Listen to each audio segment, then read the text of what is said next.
Good morning everyone, it's Carol here at Oak House Journals. A very big warm welcome from me as always. Thanks for joining me. Today, just a very quick video giving you an update on my Postcards from England fabric journal. So I've got a couple of pieces to show you. So I've got out here my little plastic A4 box that I keep everything in until I'm ready to actually make up the fabric journal.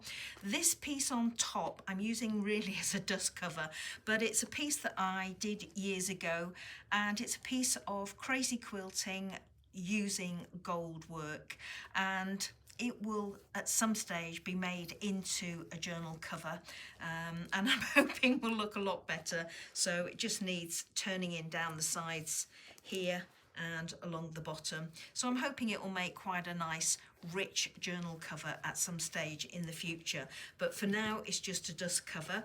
This was the little altered notebook cover that you saw me make a while back, waiting for a journal to go inside, and this is just a piece of random embroidery that I've also done.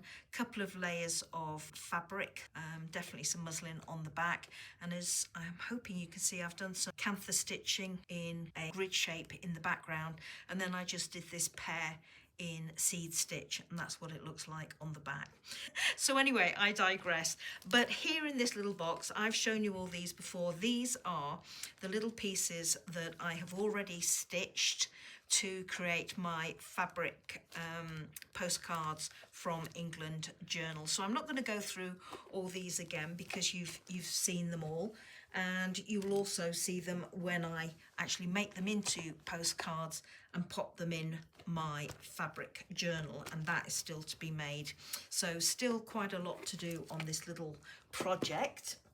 This is the last one you saw me stitch, and it's a couple of tree houses in an apple tree with a swing, a little basket down here of flowers and a ladder, and that needs a good press now, and it needs turning into a postcard in due course like the other ones.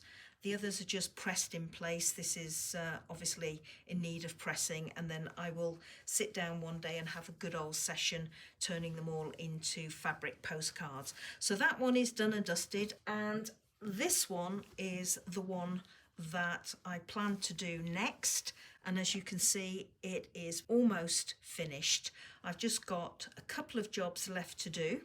I want to go over these lines down here on the door just so that they match this one here. I ran out of thread and I had to resort to using a different colour here, so I'm going to do that. I've deviated from the main kit because, as I've mentioned in the previous video, all of these have been part of a subscription that came from the Stitchery. Now, the kits are very much aimed at beginners, I would say, and in terms of making them a little bit more exciting for an intermediate or an advanced embroiderer, I've changed mine up a little bit. So in terms of this one, the stitches for the snow were just straight stitches, random straight stitches, and I thought doing loose French knots was better. I've put some snow on the top of the wreath. What else have I done? Oh, the door itself. Now, that was just outlined, it wasn't filled in. Now I've filled in the whole of my door with split back stitch because I thought it gave a much better look or finish to the door. I also varied my threads, or the number of threads I used for the garland over the top of the door. On the outside I used a single thread, on the inside I used a double thread so that it would stand out, but I then went over it on the inside with single threads as well so that it still looked pretty delicate. And the other thing that I did was, instead of using gold thread to add a gold touch to the wreath, I actually sewed on some little tiny seed beads, as you can see here, and I think that makes the wreath stand out a bit more. So what have I got left to do on this? Not very much, apart from that stitching there, but I'd like to add a little bow. So I'm just going to try and tear off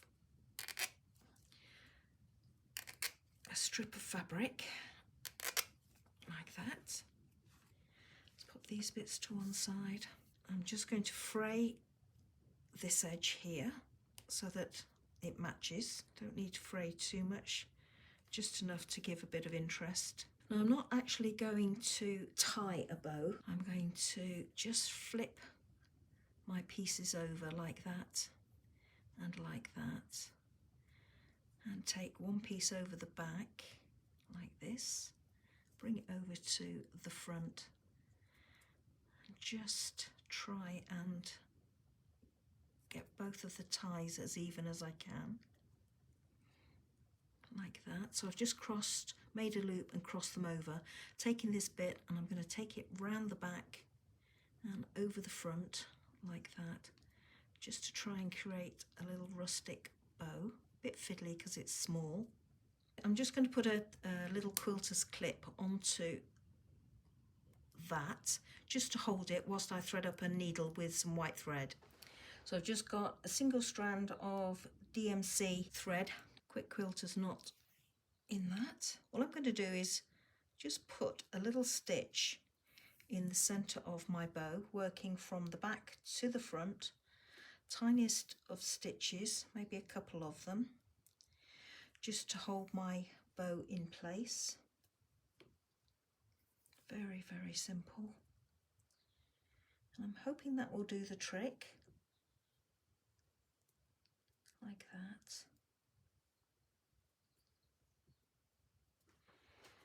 Pop it on my piece and just stitch it down.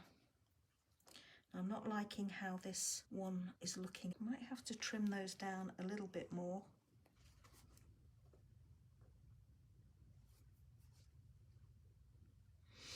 Now I'm not liking how that's looking. It's looking too heavy, I think.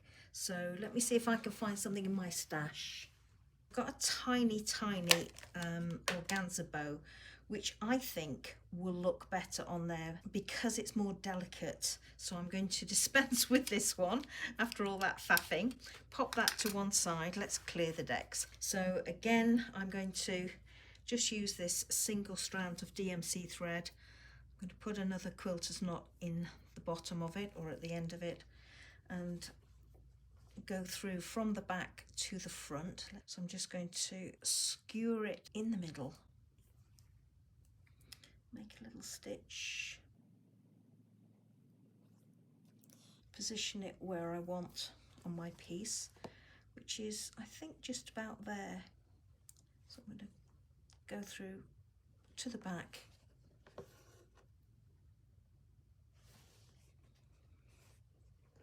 and just do a couple of little simple stab stitches to hold it in place. And the reason I'm liking this organza bow is because it lets me see the center of my wreath and the little hints of red where the bow is covering the wreath, and it just gives me a little bit more interest. The other one was just, whilst it looked lovely because it was rustic and it was linen, I just felt it was a little bit too heavy, and it was certainly too big. And I think this organza bow is a lot more delicate, so it will look nicer. It's quite thick in the centre, so having to work quite hard there to get my thread to go through. But there we go, that's all we need. I'm just going to finish this off at the back. Very messy stitching on the back, everybody. Please don't take any notice of that. What I will be doing in due course is backing these to create my postcards, so nobody is ever going to see the back of these little embroideries. There we go. So let me just pop that to one side like that. Quite happy with how that looks now. I think that looks nice and delicate like that. So there we go. So as I say, I'm just going to do a couple of lines of stitching down here so that it matches this line there. So let's quickly do that.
So there we go everybody, that's my finished little embroidery. So let me just lift her out of the hoop. And I will just take her away now, and the same as with this one, just give her a nice press. I'll trim around the edges, give her a nice press and make her into a postcard shape, and then she will join my other little embroideries in my project box, ready for when I create the actual pages of my fabric journal. So which of the final subscription kits have I got left to do? Well, let me dig those out and let you have a look. These are the kits that I've got left. As you can see, this one is a cottage. This wasn't one that was included in the subscription kit. This was an additional one that I bought, and it is a lot bigger than the ones in the subscription kit. And I thought that this might be actually nice for the front cover of my Postcards from England journal. So I'm going to save that one for the moment because I need to finish off stitching my embroideries, my postcards and the pockets, and then work out the size of my signature and the cover, and that will dictate whether or not that's going to be big enough or not to fit on the front. So I'm going to leave this one for one moment. This was another one, and this was one of the smaller ones, and as you can see, it's a pair of Wellington boots with some flowers coming out of the top, and I thought that I would actually stitch those these smaller ones that came in the subscription kit as little embellishments on the actual front of the pocket and not create it as a postcard. And similarly with this one, which as you can see is a jug of flowers, and again make that a pocket rather than or an embellishment to a pocket rather than an actual postcard. And similarly with this one, let me open this one so you can see it before I move on. As you can see, that's a nice bouquet of flowers. Now I actually quite like that one, and I think that might be nice to have as a postcard if it's going to be big enough, and yes it is. Lots of lovely bits of detail to do on that and lovely colours. So I think this is going to be my next one. So let me just pop that to one side. Or the other option that I have is this one, which is not a subscription kit piece. It is just an image of a bridge that I have drawn. I love the idea of doing this one. I think it's going to be a very quick hit to do. It feels quintessential English country scene to me, because we have a bridge just like this down the road about a mile away from me here over the canal. So yes, I like the idea of embroidering this one, but I do need to paint the background on this one first. So I'm going to go with this one and then tackle that one. I will be back in due course when I've actually started work on this one to let you have a sneak peek at how I'm getting on. And in the meantime, I'll put some photographs of the piece that I've just finished up for you to have a closer look. Thank you so much as always for watching everybody. Have a lovely week. Take care. Bye bye now.